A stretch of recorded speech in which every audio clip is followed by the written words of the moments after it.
Wzmacniacz Rotel RA1412. Jeden z największych wzmacniaczy tej firmy z tamtego okresu. Wzmacniacz audiofilski. Konstrukcja typowa dla systemów dual mono. Dwie końcówki mocy podzielone na kanał lewy, prawy, dwa niezależne zasilacze. Jedynie co jest wspólnego to tor przed wzmacniaczem, tego się nie da po prostu w tym przypadku uniknąć. Tutaj mam również bardzo podobną konstrukcję z tego okresu. Kenwood model 600. Tak wygląda, jakby ci producenci razem to praktycznie opracowywali. Praktycznie dokładnie taka sama konstrukcja. Te same potencjometry Alpsa w jednym i w drugim modelu. Różnica jest taka, że w Trio 600 czy Kenwoodzie 600 są zastosowane do regulacji barwy dźwięku potencjometry, natomiast w Rotelu drabinki rezystorowe przełączane przełącznikami.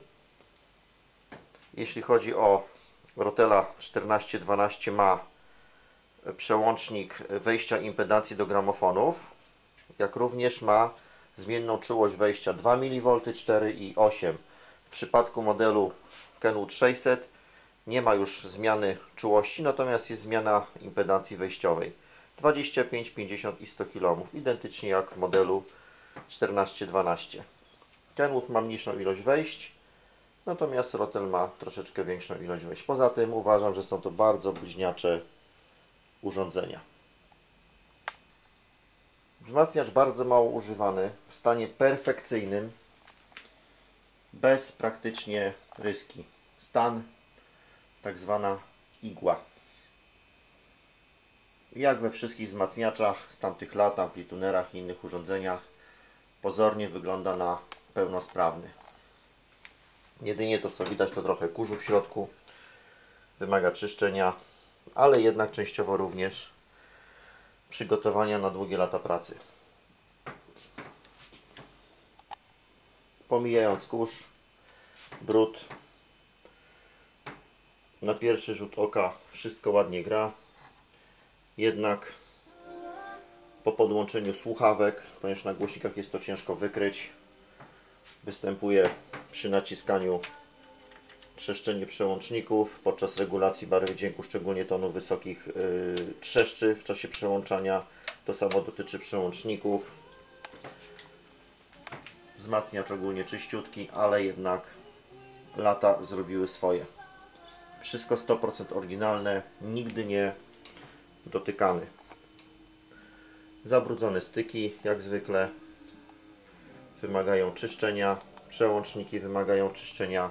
Ustawieniu parametrów końcówek mocy. Sprawdzenie częściowo pojemności kondensatorów, ponieważ przy tak małym zużyciu i przy tak małych ilościach godzin pracy, gdzie nawet nie ma miejsca ani żadnego śladu po jakimkolwiek wygrzaniu wzmacniacza, kondensatory będą na 100% sprawne, ale na wszelki wypadek można wyrywkowo te kilkanaście sztuk zmierzyć i wymienić.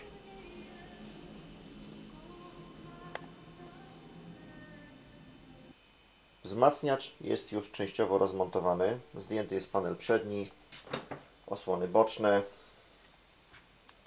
Następnie muszę odlutować tą diodę, zestaw wskaźników, pozbyć się tych przewodów. Jak to wykonam? Odłożę na bok cały ten metalowy front i będę mógł przystąpić do demontażu bloku potencjometra, głośności i wszystkich przełączników znajdujących się na płytce przedwzmacniacza. Następnie do wymontowania jeszcze będzie zespół przełączników wejść.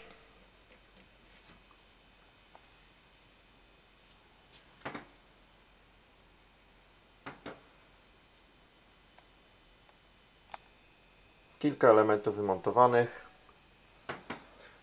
Potencjometr. Trudno nazwać ten element potencjometrem. Jest to sprzęt stosowany w high-endowych rozwiązaniach. Jest to nic innego jak przełączalna drabinka rezystorowa.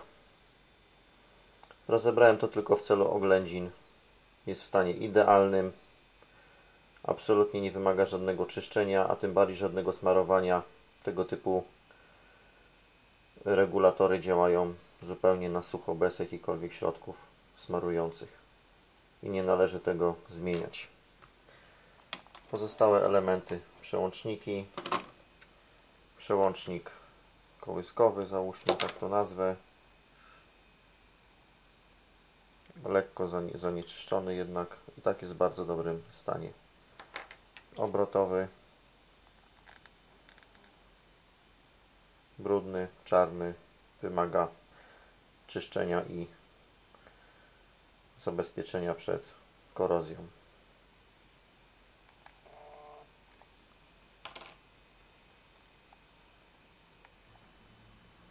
Praktycznie wszystko, co się udało, zostało wymontowane. Przełączniki obrotowe, przełączniki kołyskowe, przełącznik źródeł już jest rozmontowany na kawałki.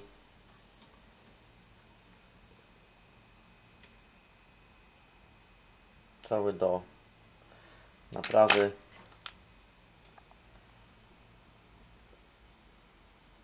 Stary brud, smar, utlenione elementy metalowe. Wszystko to przeszkadza w prawidłowym funkcjonowaniu przełącznika. Po wyczyszczeniu i naprawie wszystkie elementy wrócą na miejsce.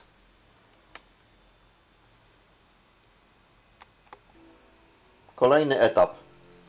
Przełączniki zostały naprawione, przygotowane do ponownego montażu.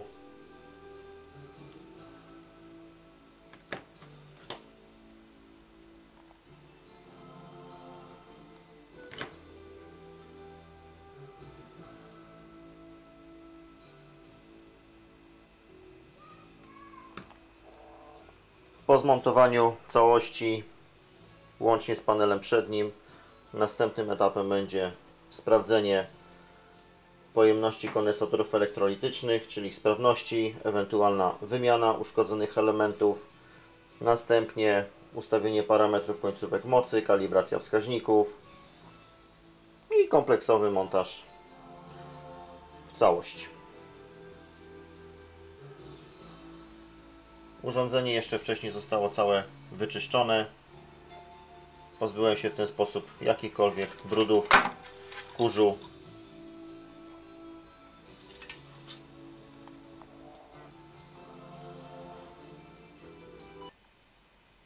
Panel przedni, przełączniki zmontowane. Pomiary kondensatorów teraz czas wykonać. Wyjmuję poszczególne elementy. Tu mamy płytki zasilacza. Najbardziej narażone na temperaturę ze względu na to, że są zamontowane od spodu urządzenia i nie mają właściwej wentylacji. Takie elektrolity są najbardziej narażone na uszkodzenie. W związku z tym wyjmuję po kolei, mierzę parametry. Jeżeli są sprawne, montuję z powrotem. Jeżeli są uszkodzone, wstawiam nowe. Tu jest akurat kondensatorek 220 mikrofaradów na 25 V. Ma aktualnie pojemność 234. Bardzo dobry wynik. Trzyma swoje parametry, czyli plus minus 20% pojemności. Ten element zostaje w oryginale na miejscu. W ten sposób wykonuję pomiary większości elektrolitów. Wzmacniacz zmontowany. Pora na regulację.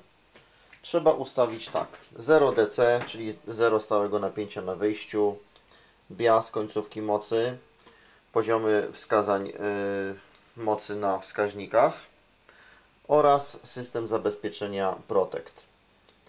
I to jest troszeczkę takie bardziej pogmatwane. Do wyjścia należy podłączyć sztuczne obciążenie o impedancji 4 ohmy, woltomierz, generator sygnału 100 Hz i następnie tak ustawić parametry, żeby przy napięciu wyjściowym 30 V zadziałało zabezpieczenie, czyli funkcja Protect. Tu mam sztuczne obciążenie, które już wcześniej wygrzałem. Gorące. Wzmacniacz kilka godzin chodził prawie na maksymalnej mocy, się dobrze wygrzał. Czyli na pewno szybko się nie popsuje. Założenie jest proste. 30 V na wyjściu. Włączam urządzenie.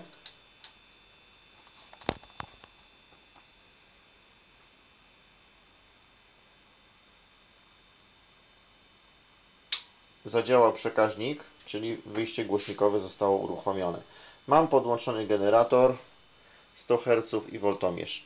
I w momencie, kiedy na wyjściu głośnikowym pojawi się napięcie 30 V, automatycznie musi zadziałać zabezpieczenie i odłączyć głośniki. Zwiększam poziom głośności.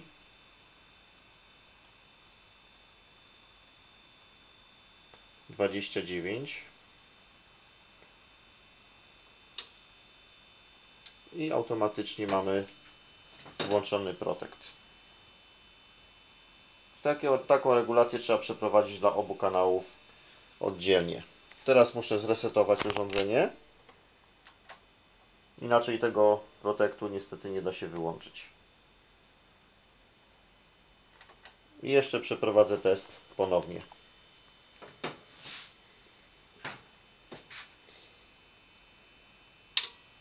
Nastąpiło załączenie przekaźników.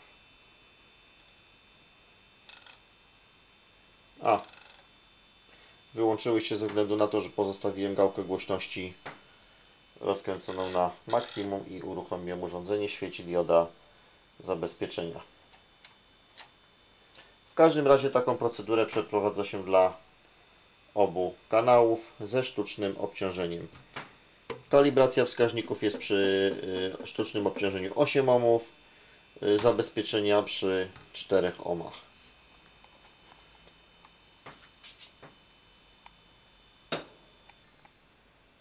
Sprawdzam teraz ustawienie zabezpieczenia.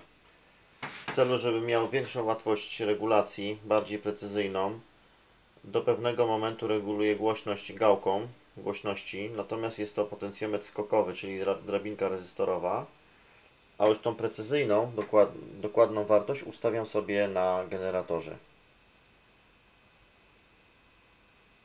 Pyk, 30,0 V i automatycznie nastąpiło włączenie zabezpieczenia. Oba kanały są ustawione. W międzyczasie wyregulowałem 0 DC i bias. I praktycznie mamy wzmacniacz po remoncie, gotowy do użytkowania. I została praktycznie ostatnia rzecz do regulacji. Wskazanie poziomu mocy na wskaźnikach wychyłowych. Zgodnie z dokumentacją serwisową ma być napięcie na wyjściu przy sztucznym obciążeniu 8 ohmów ustawione tak, żeby przy wskazaniu 10 W było napięcie na wyjściu 9 V. I jest tu troszeczkę niezgodności jednak. Ustawię głośność. Mamy tutaj wskaźnik napięcia wyjściowego, woltomierz 9,03. Poprawię ten poziom na generatorze precyzyjniej.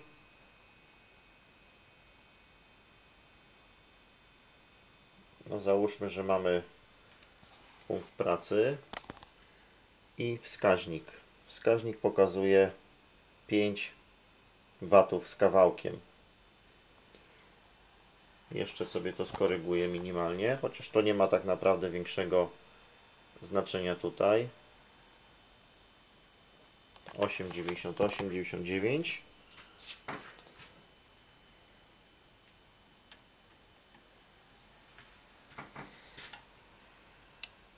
I regulacja.